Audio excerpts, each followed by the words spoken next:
O tema de hoje é aprendendo com os erros de Davi. O rei Davi, o homem segundo o coração de Deus, ele cometeu alguns erros.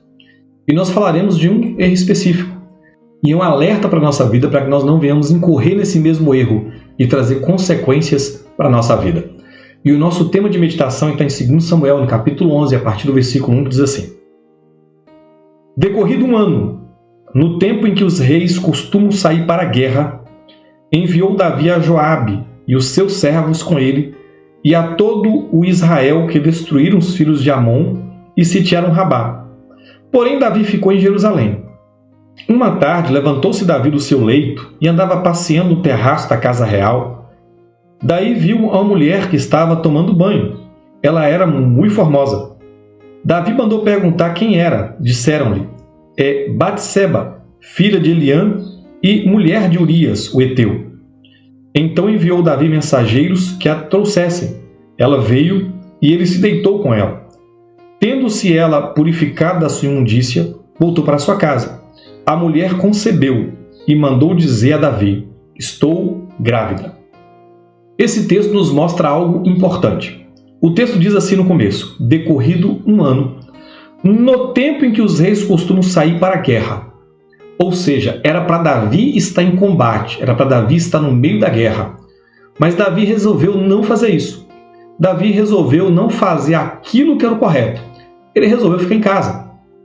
E existe um ditado popular que é uma grande verdade: mente vazia é oficina de Satanás. Quando a nossa mente está vazia, nós não temos nada para fazer, é o momento mais propício para Satanás jogar as suas setas malignas na nossa mente, trazer maus pensamentos, maus desejos, trazer no nosso coração cobiça, trazer no nosso coração engano. Davi não fez o que devia fazer. E ele, um belo dia, dormiu mais do que devia. E de tarde, quando ele levantou, ele foi até ali o muro alto do seu castelo e de cima para baixo ele olhou as casas das pessoas pobres. E lá ele viu uma mulher que estava tomando banho e cobiçou essa mulher. E é nesse momento que Satanás começa a enganar e começa a falar assim: olha que mulher bonita, você está sozinho, quem é essa mulher? E ele procura indagar quem é aquela mulher. Ele fica sabendo: olha, é a esposa de Urias, o heteu. E ele lembrou: Urias, o heteu, soldado, homem íntegro e fiel, está na guerra. Então traga essa mulher aqui. Levaram Batseba ali para o palácio e Davi teve relações sexuais com ela. E essa mulher veio engravidar. Nós temos aqui um erro terrível de Davi. Davi teve relações com a mulher casada. Trouxe consequências para a sua vida, trouxe consequências para a sua família. Mas por quê? Porque Davi tinha que fazer algo e ele não fez. Era tempo dele estar na frente do campo de batalha. Ele deveria estar liderando o seu exército e ele não fez. Muitas vezes na nossa vida, nós deixamos de fazer aquilo que é correto e nós vamos colher aquilo que nós não queremos, aquilo que é mal. Isso é um alerta para a nossa vida, de coisas que nós devemos fazer e muitas vezes não estamos fazendo. O Senhor Jesus disse lá em Mateus, no capítulo 6, versículo 33, assim: buscai, pois, em primeiro lugar o seu reino e a sua justiça, e todas estas coisas vos serão acrescentadas. Você sabe que precisa buscar o reino de Deus em primeiro lugar na sua vida. Você sabe que tem que buscar com toda a tua força. A pergunta é: por que você não tem buscado? Você pode incorrer no mesmo erro de Davi. Você sabe o que precisa fazer, mas você não está fazendo. Você vai dar brecha para Satanás entrar na tua vida, destruir você e a sua família. O Senhor Jesus orientou em Mateus, no capítulo 7, versículo 7, assim: pedi e dar-se-vos-á, buscai e achareis, batei e abrir-se-vos-á. Nós temos aqui uma orientação clara do Senhor Jesus. O texto está dizendo pedir. Essa palavra seria sido melhor traduzida se fosse pedindo, que é uma continuação, ou seja, peça, continue pedindo e você vai receber. O texto diz busque, busque, continue buscando e você vai achar. E o texto fala bata, bata, continue batendo e a porta vai ser aberta. Então é uma insistência em buscar a Deus, uma insistência em estar na presença dEle, uma insistência em pedir para Ele, porque Ele vai me dar. Só que muitas vezes nós sabemos que devemos pedir, mas nós preferimos não pedir mais, chegar para o pastor e pedir para o pastor orar por nós, ao invés de nós mesmos estarmos buscando a Deus. Eu quem preciso estar orando, eu quem preciso estar buscando a Deus. E muitas vezes nós queremos terceirizar. Queremos ir num culto de campanha de oração para receber a oração do pastor. Mas na nossa vida cotidiana nós não paramos nem mesmo um minuto para orar a Deus, para buscar a Deus, para pedir a Deus. Se você não fizer aquilo que é correto, você vai colher aquilo que você não quer na sua vida.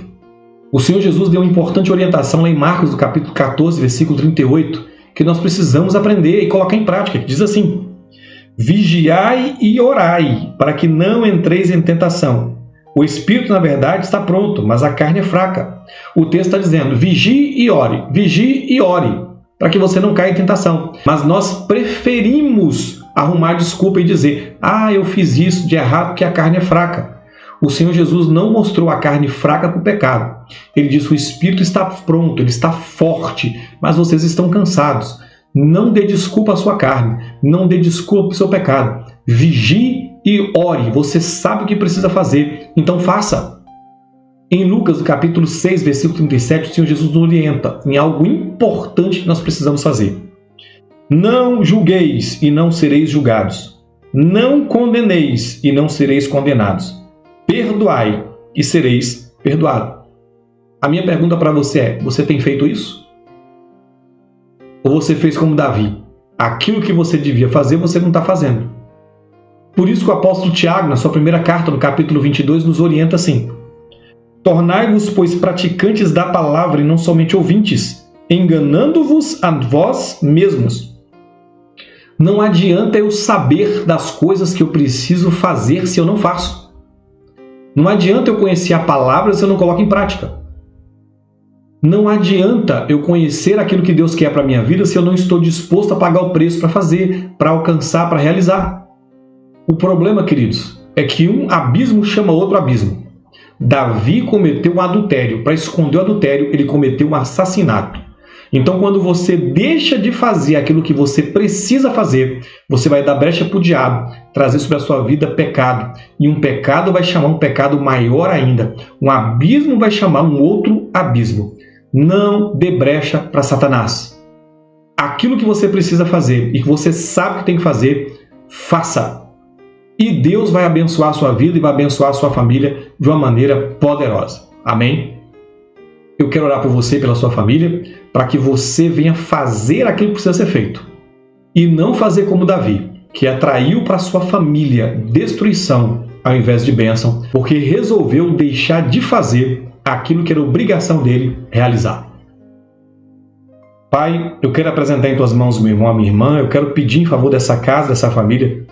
Espírito Santo, só o Senhor conhece aquilo que o homem deixa de fazer ou precisa fazer. Então eu peço, traz a memória do meu irmão, da minha irmã, aquilo que eles precisam fazer, Pai, e não estão fazendo. Aquilo que eles precisam colocar em prática e não estão praticando. A mudança que eles precisam fazer na vida deles e eles não estão fazendo. Eles sabem o que precisa fazer, mas não estão fazendo. Ajuda-os a mudar, ajuda-os a viver de maneira diferente, ajuda-os a colocar em prática os teus ensinamentos. Eu peço em favor dessa casa, dessa família, que a tua bênção, a tua paz, a tua graça, o teu amor e misericórdia venha sobre eles, em nome de Jesus. Amém, queridos.